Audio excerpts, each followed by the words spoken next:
রাধে রাধে, জয় শ্রীকৃষ্ণ। নমস্কার বন্ধুরা, আজকে নতুন পর্বে আপনাদের সকলকে জানাই আন্তরিক শুভেচ্ছা ও স্বাগত। আজ আমার জন্ম পদ্মিনী একাদশীর পালনের সঠিক দিন, একাদশী তিথি কখন শুরু কখন শেষ, ইসকন ইসমাত্ত গোস্বামী ও নিম্বাক মতে পদ্মিনী একাদশী কবে পালন করবেন এবং পালনের সময়সূচি। এছাড়া আমরা জেনে নেব একাদশীর দিন সূর্যোদয় কখন এবং সূর্য অস্ত কখন যাবে, অমৃত যোগ ও মহেন্দ্র যোগের সময়সূচি, এই দিন শুভ সময় কখন থাকতে চলেছে। এর পাশাপাশি আমরা জেনে নেব পদ্মিনী একাদশীর মাহাত্ম্য ও ব্রত কথা। এই বছরের তৃতীয় এবং জ্যৈষ্ঠ মাসের অন্যতম তিথি পদ্মিনী একাদশী আসতে চলেছে, যে একাদশী প্রতি 3 বছর পর পর আসা অধিক মাসে বা মল মাসে বা পুরুষোত্তম মাসে এই একাদশী পালিত হয়, যা এর মাহাত্ম্যকে বহুগুণ বাড়িয়ে দেয়। ভগবান কৃষ্ণ বলেছেন, পদ্মিনী একাদশী পালনের জন্য দশমীর দিন থেকেই ব্রতের শুরু হয়। কাঁসার পাত্রে ভোজন, মসুর, ছোলা, শাক এবং অপরের অন্ন ও আমিষ খাদ্য দশমীর দিন বর্জন করতে হয়। একাদশীর দিন প্রাত কাজকর্ম শেষ করার পর স্নান করে শুদ্ধ বস্ত্র পরিধান করে সুগন্ধি ধূপ, দীপ, চন্দন ইত্যাদি দিয়ে ভগবানের পূজা করতে হয়। রাত্রিতে জাগরণ থেকে ভগবানের নাম স্মরণ, মনন, কীর্তন, একাদশীর মাহাত্ম্য ও ব্রত কথা শ্রবণ করতে হয়। এই বছর অর্থাৎ 2026 সালে বাংলা 1433 বঙ্গাব্দের জ্যৈষ্ঠ মাস মল মাস হওয়ায় সমস্ত শুভ কার্য পরিত্যাগ করার কথা বলা হয়েছে। কিন্তু ভগবান কৃষ্ণ পারমার্থিক মঙ্গলের জন্য সকল মাসের থেকে এই জ্যৈষ্ঠ মাসকে সর্বশ্রেষ্ঠ বলে সিদ্ধান্ত দিয়েছেন। তিনি নিজের নাম অনুসারে এই মাসের নাম পুরুষোত্তম মাস রেখেছেন। প্রত্যেক 32 মাস অন্তরে অধি মাস বা পুরুষোত্তম মাস আসে।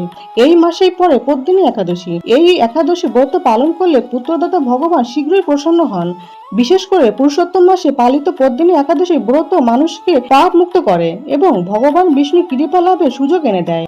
স্কন্দ পুরাণে ভগবান কৃষ্ণ মহারাজ যুধিষ্ঠিরকে এই একাদশীর মাহাত্ম্য বর্ণনা করতে গিয়ে বলেন যে, 1000 অশ্বমেধ যজ্ঞ, 100 রাজস্ব যজ্ঞ ও অসংখ্য তীর্থ স্থানের ফলও পদ্মিনী একাদশীর সমান হয় না। শাস্ত্রে আরো বলা হয়েছে যে পদ্মিনী নামক একাদশী সর্ব পাপ নাশ করে, ভোগ ও মোক্ষ প্রদান করে। পদ্মিনী একাদশী ব্রত পালনকারী সকল মনস্কামনা, বিশেষ করে পুত্র লাভের আকাঙ্ক্ষা পূরণ হয় বলে শাস্ত্রে বর্ণিত আছে। শাস্ত্র মতে এই ব্রত পালন করলে সকল যজ্ঞ, তপস্যা এবং দানের সমান পুণ্যফল লাভ করা যায়। এই ব্রত পালনকারী ভগবান বিষ্ণু কৃপা লাভ করেন ও ভগবান বিষ্ণুর প্রতি ভক্তি বৃদ্ধি করে এবং মৃত্যুর পর বৈকুণ্ঠ ধামে গমন করেন। এই ব্রত পালনের ফলে ব্রতকারী পিতৃপুরুষেরা মোক্ষ লাভ করে থাকেন।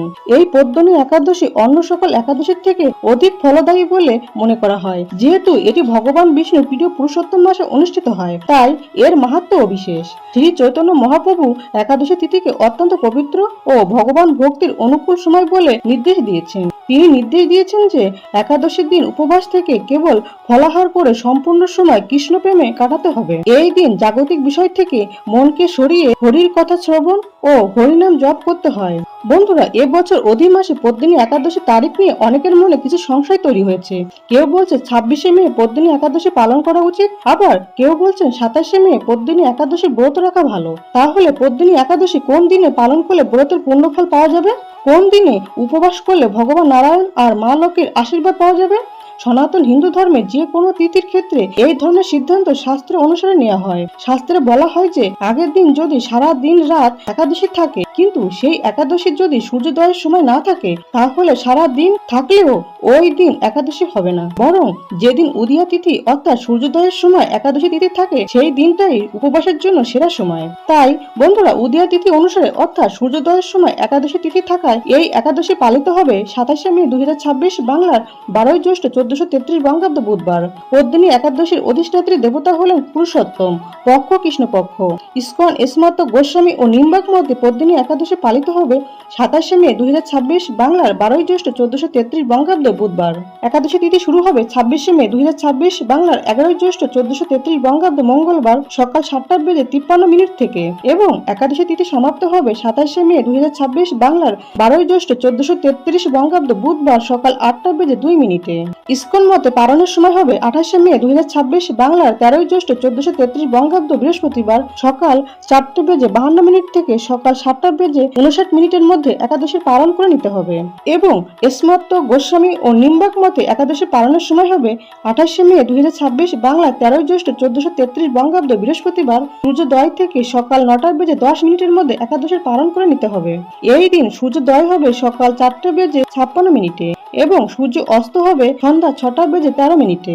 এই দিন অর্থাৎ একাদশীর দিন বুধবার সকালের পুজোর শুভ মুহূর্ত থাকবে সকাল 4:24 থেকে সকাল 4:57 পর্যন্ত এবং এই দিন সন্ধ্যায় পুজোর শুভ মুহূর্ত থাকবে সন্ধ্যা 7:12 থেকে সন্ধ্যা 8:13 পর্যন্ত ও এই দিন অর্থাৎ বুধবার বিজয় মুহূর্ত থাকবে দুপুর 2:36 থেকে দুপুর 3:31 পর্যন্ত।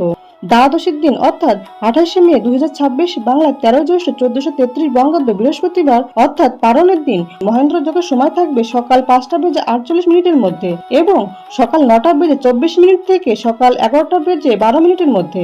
এই সময়ের মধ্যে আপনারা ব্রাহ্মণ বা কোনো গরিব মানুষকে আপনাদের সাধ্যমতো কিছু না কিছু দান করে একাদশীর পালন করে নিতে পারেন। 27 মে বাংলার 12 জ্যৈষ্ঠ 1433 বঙ্গাব্দ বুধবার রাহুকাল থাকবে দুপুর 12:18 থেকে দুপুর 2:02 পর্যন্ত। বন্ধুরা, এই রাহুকালের সময়ের মধ্যে কোনো শুভ কাজ বা কোনো নতুন কাজ শুরু করা উচিত নয়। তবে পুজো বা অন্য কোনো শুভ কাজ যদি এই সময়ের আগে সংকল্প নিয়ে শুরু করে থাকেন তাহলে অবশ্যই সেটা করতে পারেন। বন্ধুরা, পদ্মিনী একাদশীর দিনে যতটা সম্ভব ভোরবেলায় উঠে প্রাতঃ কাজকর্ম শেষ করার পর স্নান করে প্রথমে একটা তামার পাত্রে করে সূর্যদেবকে জল বা লাল ফুল নিবেদন করুন এবং তারপর পদ্মিনী একাদশীর ব্রতের সংকল্প নিন। বুধবার ভগবান গণেশের বার, তাই এই দিন অবশ্যই সিদ্ধিদাতা গণেশকে দুব্বা অর্পণ করুন। তারপর ভগবান বিষ্ণু, মা লক্ষ্মী এবং রাধা কৃষ্ণের পূজা করুন। পদ্মিনী একাদশীর দিনে পঞ্চরবি শস্য বর্জনীয়। একাদশী ব্রত পালনের সময় খাবারে ফলমূল যেমন আম, কলা, তরমুজ, পাকা পেঁপে, আঙুর, আনারস, নারকেল, আপেল, জামরুল, দুধ, বাদাম, বেল, মিশ্রি, লেবুর শরবত ইত্যাদি খাওয়া যেতে পারে। তবে কোনো প্রকার নেশা জাতীয় কোনো খাবার এই দিন গ্রহণ না করাই ভালো। এছাড়া ভোগ প্রসাদ রান্নার ক্ষেত্রে সাধারণ লবণের পরিবর্তে সন্দক লবণ আর সরিষার তেলের পরিবর্তে ঘি ব্যবহার করা উচিত। পুরুষোত্তম মাসের পদ্মিনী একাদশীতে ভগবান বিষ্ণুকে তুলসী পাতা নিবেদন করা অত্যন্ত শুভ। শাস্ত্রে বলা হয়েছে ভক্তি সহকারে অর্পিত একটি তুলসী পাতা ও সামান্য জলেই সন্তুষ্ট হন ভগবান বিষ্ণু। একাদশীর দিন সন্ধ্যায় তুলসী তলার প্রদীপ জ্বালিয়ে ও ভগবান নারায়ণের সামনে প্রদীপ জ্বালিয়ে ভগবানের নাম স্মরণ করতে হয় এবং রাতে ভগবানের নাম স্মরণ, গীতা পাঠ, ভগবত পাঠ ও হরিনাম সংকীর্তন করতে হয়, কারণ হরিনাম সংকীর্তনই সর্বোত্তম সাধনা। বন্ধুরা, আশা করি ভিডিওটি আপনাদের সামান্য হলেও উপকারে আসবে। ভগবান কৃষ্ণ ও মা লক্ষ্মীর কৃপায় আপনারা সবাই ভালো থাকুন, সুস্থ থাকুন এই প্রার্থনা করি। আজকের ভিডিওটি আজ এই পর্যন্ত। সবাই খুব ভালো থাকবেন, সুস্থ থাকবেন। দেখা হচ্ছে আগামী পর্বে। জয় ভগবান কৃষ্ণ, জয় একাদশী মাতার জয়, জয় মা লক্ষ্মী। রাধে রাধে।